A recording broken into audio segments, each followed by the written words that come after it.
Ladies and gentlemen, fight fans all around the world, from the sunny Caribbean, you are watching What You Need. My series Floyd Mayweather TV is coming up, and Roberto Duran versus Jose Luis Castillo. Why do I say that? Some fighters are overrated by fans, as I said before, and some fighters are underrated by fans. And that's the reason why I'm doing the series with Duran versus Castillo, talking about Ronda Rousey versus Holly Holmes, because everybody, well, most people, thought that Ronda Rousey would beat Holly Holmes. She was the favorite. She was, now we all know, overrated compared to Holly Holmes, who was underrated. Otherwise, the odds would have been in Holly Holmes' favor instead of Ronda Rousey's. Now we're going to look at another fight. Before doing that, I'm going to address Ronda Rousey being on the cover of Ring magazine. I still maintain my opinion that anything that brings attention to women's boxing, in my opinion, is worth the while. I wasn't mad at Ronda Rousey being on the cover, but like I said, in the issue itself, you should have at least featured some women boxers. Holly Holmes was a boxer, a welterweight unified champion, WBC, WBA champion at that. Well, one way or the other, women's boxing was going to get some press. And Holly Holmes, being a pure boxer, southpaw, and also a kickboxer, went into mixed martial arts, and she has now thrived in 3 different contact sports. She's thrived in boxing, become a champion there. She's thrived in kickboxing, became a champion there, and she's now thrived in MMA and has become a champion there. Now we're going to look at Canelo Alvarez versus May-Pac. Now, most people, or some people at least, not most people, but some people believe that Canelo Alvarez will beat May-Pac because he's younger, stronger, and he's supposedly bigger. He is bigger than May-Pac, but I don't know about stronger. Now, I want to show some similarities between what is happening, at least in this build-up to this fight, and with the Mayweather-Pacquiao fight, which was the biggest grossing fight in the history of boxing. Just the anticipation for this fight got people from all around the world tuning into boxing, and also the actual fight itself in terms of being on the edge of your seat and wondering what will happen at any point in the fight. And to be honest with you guys, people say Manny Pacquiao disappointed in terms of his performance, and to some degree, if you anticipated or you expected more out of Manny Pacquiao, he would have disappointed you. But in my opinion, he did not disappoint me. Actually, he exceeded my expectations because he fought smarter than he usually fights. I think if he fought the way he usually fought, he would have gotten knocked out. And because he fought smarter, and also, mind you, he fought smart against Timothy Bradley as well. It's just that this wasn't Timothy Bradley he was fighting, this was Floyd Mayweather. It's just a whole other league of fighter. Like I said, Floyd Mayweather is the best ever. And people are now going to begin to appreciate this. You know, when we saw Cuenca, even though this guy wasn't fighting anybody on the level of what Floyd Mayweather has fought, he lost by stoppage to a Russian fighter.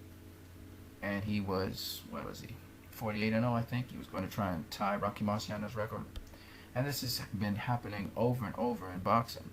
People think it's easy to be not only undefeated, but to have a perfect record in boxing. It's not easy.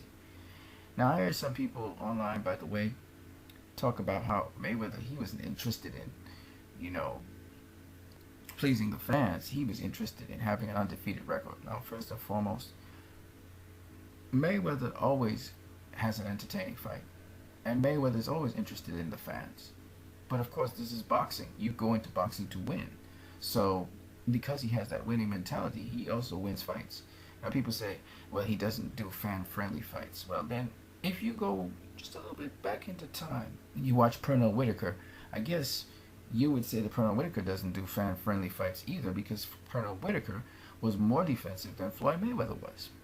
Floyd Mayweather still engages. He makes you pay for anything you miss. Pernell Whitaker didn't do that. Okay? Pernell Whitaker, as much as I love Pernell Whitaker, has not faced that kind of competition consistently like Floyd Mayweather has. No one has, actually, in the history of boxing. No one.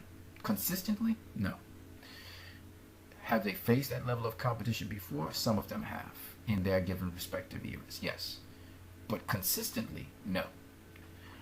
Now, anyway, let's go into May-Pac versus Canelo Alvarez. May-Pac declines VADA testing and opts for USADA for Canelo Alvarez fight. And the reason May-Pac picked USADA over VADA is because USADA is actually a much more established anti-doping agency, more independent than even VADA. VADA's president was the Nevada State Athletic Commission's ringside doctor. So she actually has a connection to the Nevada State Athletic Commission. Whereas, of course, the president of USADA has no connection to boxing whatsoever. And so they can almost work independently of boxing. They don't have to worry about anything swaying them. In addition, VADA has had a number of false positive tests. The two athletes who VADA is famous for so-called catching never got sanctioned. The first one was Andre Berto, and the second one was Lamont Peterson. Andre Berto, it was found out, was tested falsely positive for a steroid. In fact, there was contamination in his sample. And then the second gentleman, which is Lamont Peterson, failed to declare that he was doing testosterone replacement therapy. And once he declared that, he wasn't sanctioned, he didn't lose his belt, none of that stuff happened. USADA, on the other hand, caught Eric Morales and sanctioned him. They recently caught Antonio Tarver, and USADA has caught several other boxers, some not as prominent, for reasons where they have not been located 3 times when they were trying to find them. Another reason was because some of the boxers were using some sort of masking agent to lose weight. Alright, we know about Beltran, for instance, who again was caught using steroids to lose weight. So very clearly it's a case that USADA has been doing work. So is VADA, don't get me wrong, but VADA is not as established as USADA. But the negative press by Mr. Hauser, I'm surprised Mr. Hauser's not saying anything about USADA right at this point in time. He's actually very mute on the issue. Now here's some other similarities. If you look at May-Pac's height, he's 5'7" with a 67-inch reach. When we look at Manny Pacquiao, he's 5'5" or 5'6" with a 67-inch reach. Let's look at Cotto. Let's look at Manny Pacquiao. So you see their dimensions are around about the same. Now let's look at Saul Canelo Alvarez, 5'9" with a 70.5-inch reach. Let's look at Floyd Mayweather, 5'8" with a 72-inch reach. Again, they're around the same dimensions. Manny Pacquiao and May-Pac are both trained by the same trainer, Freddie Roach. Saul Canelo Alvarez has a similar style in some ways to Floyd Mayweather. Now, when we look at Floyd Mayweather-Manny Pacquiao fight, the judges there were Dave Moretti, Bert Clemens, and Glenn Fieldman. The judges for Canelo Alvarez versus May-Pac are Bert Clemens and Dave Moretti, as well as John Mackay. Dave Moretti and Bert Clemens are common judges to both fights. Here's Dave Moretti. As you can see, he has judged many a major Las Vegas fight. He's done big fights like Adrian Broner versus Sean Porter, the Mayweather-Berto fight, the Lomachenko versus Kawashika fight, and now another big fight in May-Pac versus Alvarez. Bert A. Clemens, the Adrian Broner, John Molina fight, the Gary Russell Jr., Johnny Gonzalez fight, the Bartholomew DeMarco fight, the Salido Martinez fight, the Fortuna Velasquez fight, these are all championship matches, the Povetkin Wak fight. Cotto's KO ratio is 7% bigger than Canelo Alvarez. That is, May-Pac's got the higher KO ratio. Manny Pacquiao's KO ratio is 5% higher than Mayweather's KO ratio. Manny Pacquiao was the person with the higher KO ratio. What this says is that May-Pac comes into the fight being considered the heavier puncher of the two, as Pacquiao came into the fight with Floyd Mayweather. The other thing is, Manny Pacquiao was the guy who was considered the guy to apply the pressure, and Floyd Mayweather was considered the counterpuncher.